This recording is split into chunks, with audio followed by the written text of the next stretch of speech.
Hello and welcome. It's 11:30. It's the 10th day of January 2022. It's 65 degrees and cloudy here in Ventura with a gale wind warning.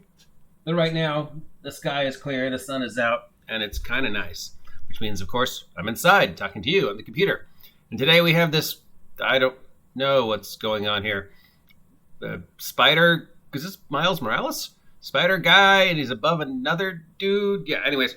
We're taking a look at this article that was published on December 31st. I'm sure other people have taken a look at it, but this is my first time taking a look at it. It's called The 10 Unspoken Rules of the Game. Well, although it is D&D specific, I suppose it's generally just games that have unspoken rules. The first rule, never split the party. If you're the players... 60-40, that's a good idea. Because sometimes splitting the party is not only good, it's sort of necessary. Though most of the time, it really is not a good idea to split the party. As a DM, always split the party. It's easier to kill them off if there's less of them. I mean, it makes more work for you as the DM, but yeah. If you can get them to split the party, and even better, if you can get them to work against each other, and not know it, that's great. Probably difficult to pull off, but usually, when I've had situations as a DM where the party has split, it usually ends up in my favor.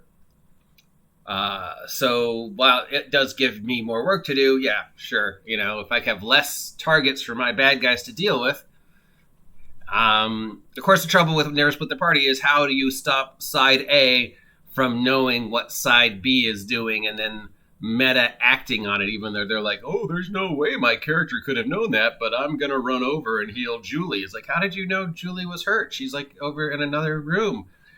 Yeah, but from a player point of view, unless it's absolutely necessary, try and, if, maybe not always stick exactly together in like the same 5x5 cube, because that would just really be uncomfortable. But at least stay within visual, sight of each other when you're running around in those dangerous places. Because, yeah, once it gets dark and you can't see each other, things happen. Number 2, thieves belong in the front.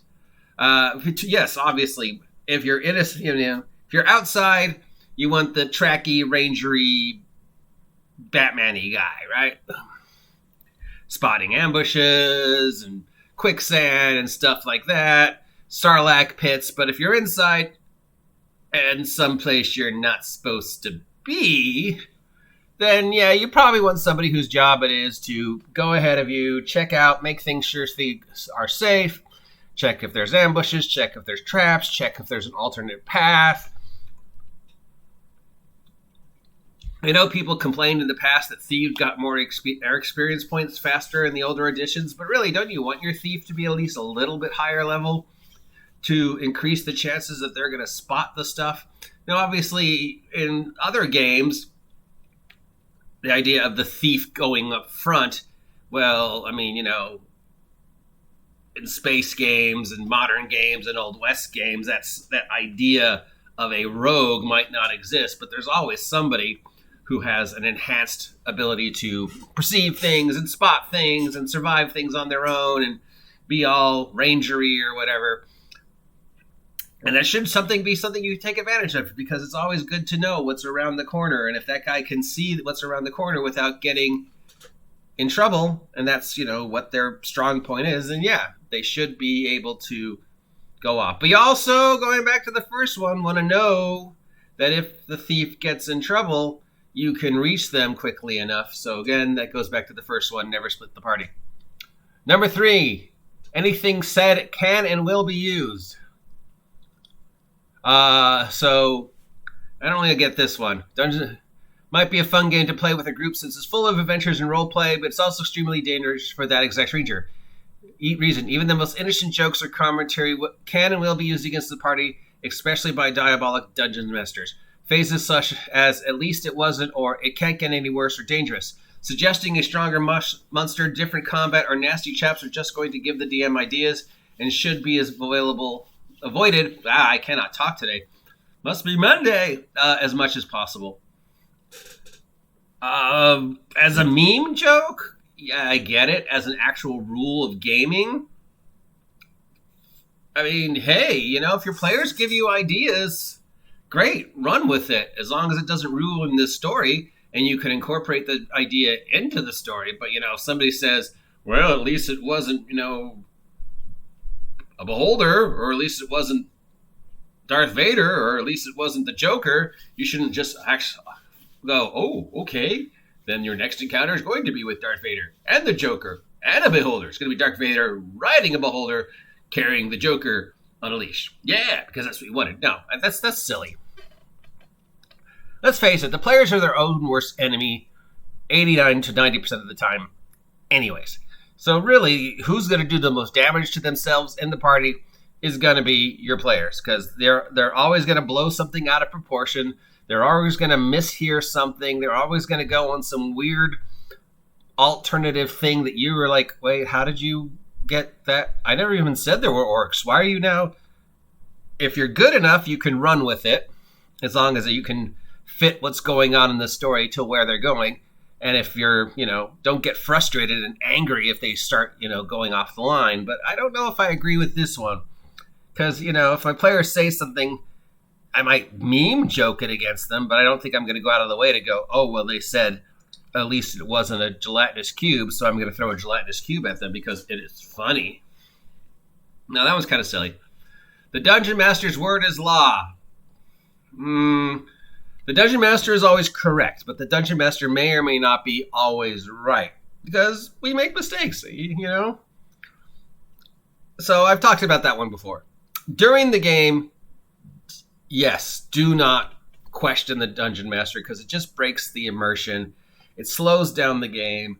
It makes you and the Dungeon Master look sort of, You should just be willing to go, all right, he misread the rule. I'm going to run with it. But then at the end of the game, when you have the, the downtime and you're handing out the experience points, Dungeon Masters might, I usually do, I don't know if every DM does, have a Q&A, what did you like? What did you didn't like? Was there, something you wanted to see? Was there whatever, stuff like that. At that point, you can go, hey, when you said X, well, actually, I looked it up and that's not how that works. So how are we going to address that going further? In fact, there was a recent experience. Aaron the Pandactic talked about it on his vlog about his first run of Advanced Dungeons and Dragons, and the character of the Ranger saying, oh, well, I have a chance to surprise,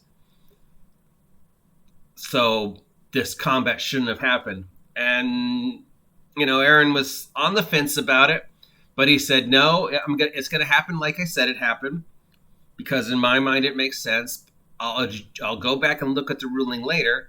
And if I was incorrect, then we know moving on. I mean, we still won the fight against the giant frogs.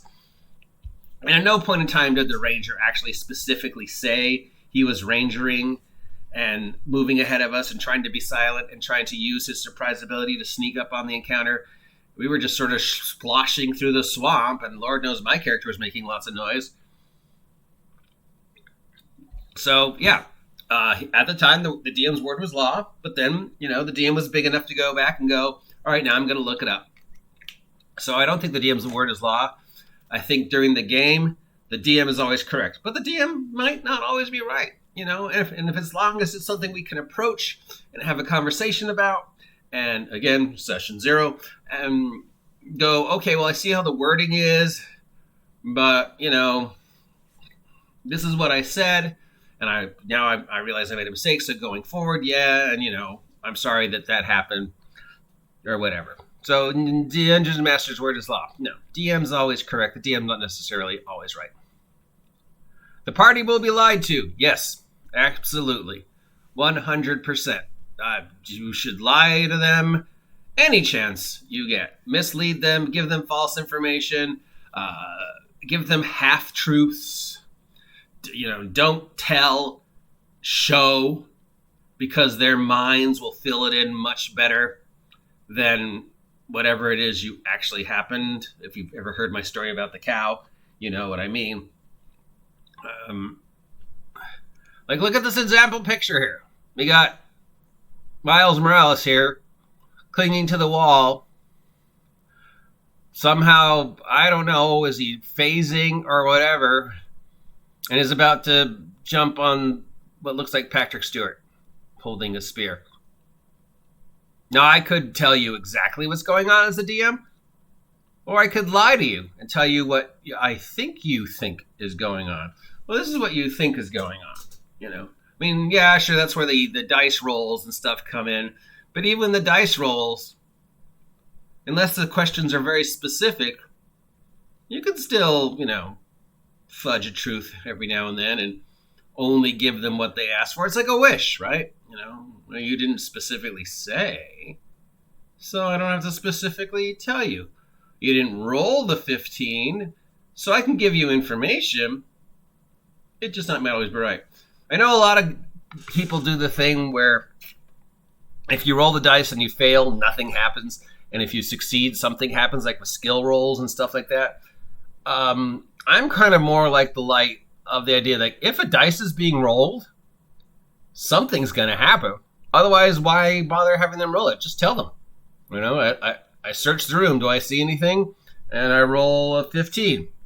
Well, that means you're instigating something. You're actively trying to tell if there's something in there. Now, unless the DM told you to roll,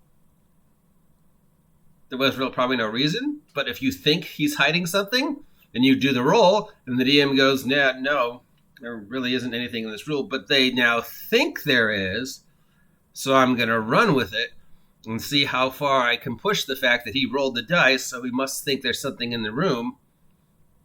So, yeah, I'm going to give an answer. So, yeah, if a dice is rolled, there should always be something. It just doesn't necessarily have to be the truth. Let's say you need a 15 or better to make the religion check, and you roll a 12. But you don't tell the player what number they need. You just say, roll the dice, and he rolls a 12. It's like, well, that's not right, but it's still a number. He's still actively pursuing the knowledge, so I'm going to give him knowledge. It just might not necessarily be 100% correct. And here's a way that I can use that failed dice roll to move the story along with some false information. Yeah. So, yeah, expect to be lied to. Number 5, it might just be a mimic. That's a rule of the game. That I guess what they're saying is not everything is what you think it is or what you perceive it to be, and sometimes a cigar is just a cigar. Yeah, I don't know. I mean, do mimics really get used that much? I can't remember the last time I ran into a mimic. Number 4, expect the unexpected. Yep, that's a rule. Number 3, say it or it doesn't happen. Yeah, I guess that one is. I can't read your mind. You can't read my mind.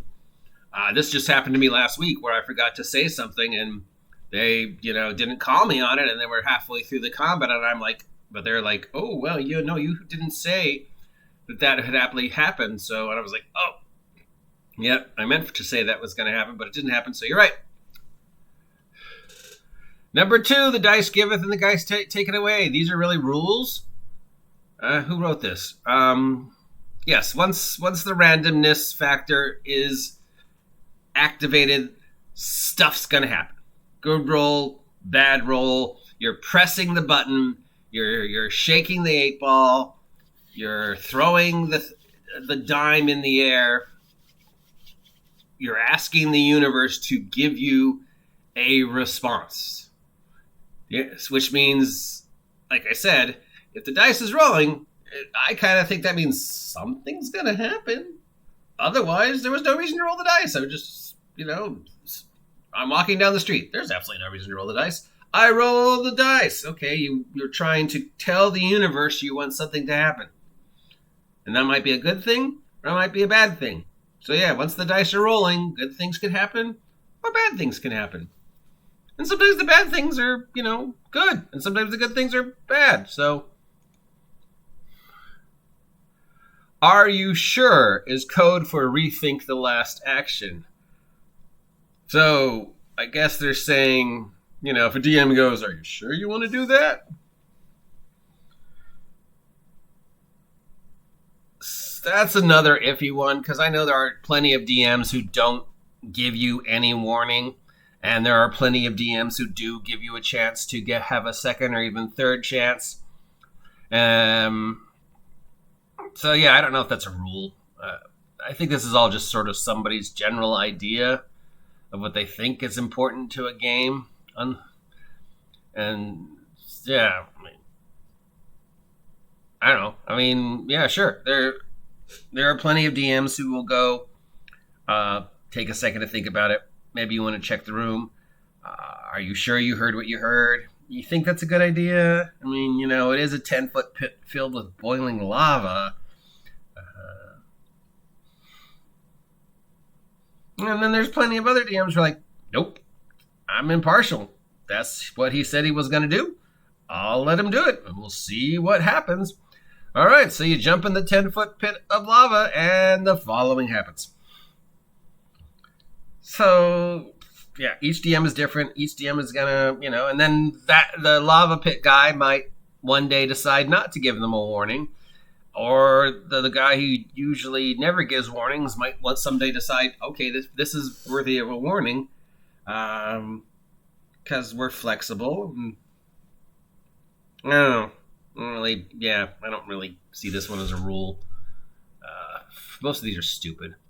Number 1, are you sure the code is for that's dumb. Dice giveth dumb. Say it or it doesn't happen. Yeah, that was true. Expect the unexpected. Definitely. It might be a mimic. Everything. I don't even understand that one, because other than it's not everything is what it appears to be. Well, yeah, welcome to life. The party will be lied to. Of course they will. The Dungeon Master's word is law. Nope, already went over that one. The Dungeon Master is always correct. Not necessarily always right. Anything said can and will be used. That's dumb. Thieves belong in front. Yeah, sort of. Never split the party. If you're in the party, yes. If you're the DM, yes, split them up. Split them up. So yeah, this is a thing that I found at cbr.com. I guess it's another online thing that does comics, movies, TVs, anime, gaming, and lists. So I thought I'd take a look at it. I don't know if this is actually newsworthy, but we're at the beginning of the year, and the beginning of the year, the end of the year is when everybody puts out their silly list. Top 10 games, top 10 rules, top 10 monsters. So this is somebody's top 10 unspoken rules of D&D.